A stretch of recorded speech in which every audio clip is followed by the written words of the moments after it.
4 થી 5 એરંડાના લીલા પાન લેવાના અને નખ ઉતરતો હોય અથવા ખીલ થયો હોય અથવા કાંટો લાગ્યો હોય અથવા ઇન્જેક્શન ગાંઠ થઈ હોય તેમના ગાંઠ માટે 4-5 મોટા પાન એરંડાના લેવાના અને દરરોજ સાંજે એક કે સવાર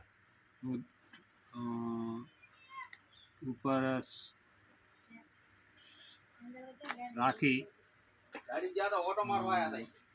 સવારને ઉપર રાખી પતાના 5 ઉપર મૂકી કટકા કરી પાટો બાંધવાનો અને વળી ગરમીથી પતંગ સુકાઈ જાય તો નવા પતંગ બાંધવાનો. અંદર બરફ વળે ચામડીને ભાગ ફોગાઈ જાય તો બીજું પાન લઈને બાંધવા.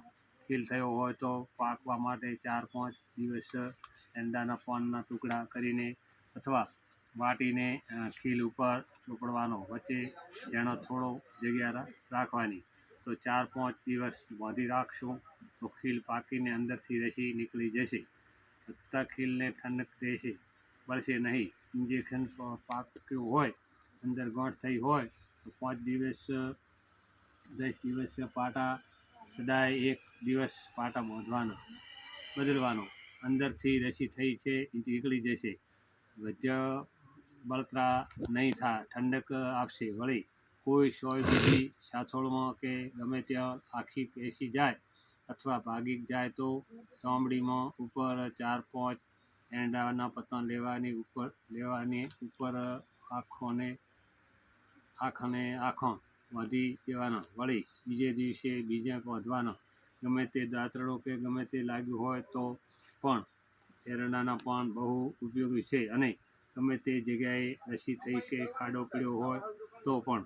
અને 15 દિવસમાં રજકો ગાજર થઈ હોય અને મળતી ન હોય તમારે ચૂના ટોટી લઈને કપડાં ધોવાનો, થોડો પાવડર લઈને 2 ભેગા કરીને મલમ બનાવીને ગાજરના ભાગે ચોપડીએ તો થોડી વારમાં વળશે ખરું.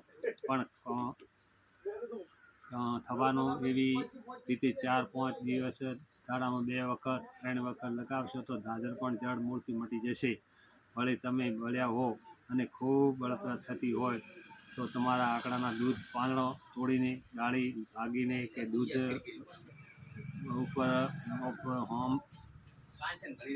ઉપરના નહીં ભરાય, ફોરલા નહીં ભરાય અને બળશે પણ નહીં. તમે આ અખતરો કરજો, મટી જશે. અને વળી દેવી પૂજકને ઘરેથી ઘાયલ ઘોયલનું તેલ મળશે તો તે ઘોયલનું તેલ બળ્યા માટે અસીર દવા છે. 5 દિવસ ચોપડશો તો રૂચકો આવી જશે અને બળશે પણ નહીં. પણ દવા આ દેશી બહુ ઉપયોગી છે, તો અખતરો કરજો. એમાં માલુમ ન પડે તો ફોન કરવા.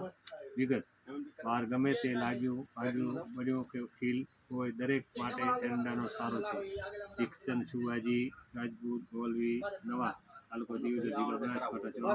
74 64 508 ફોન કરો.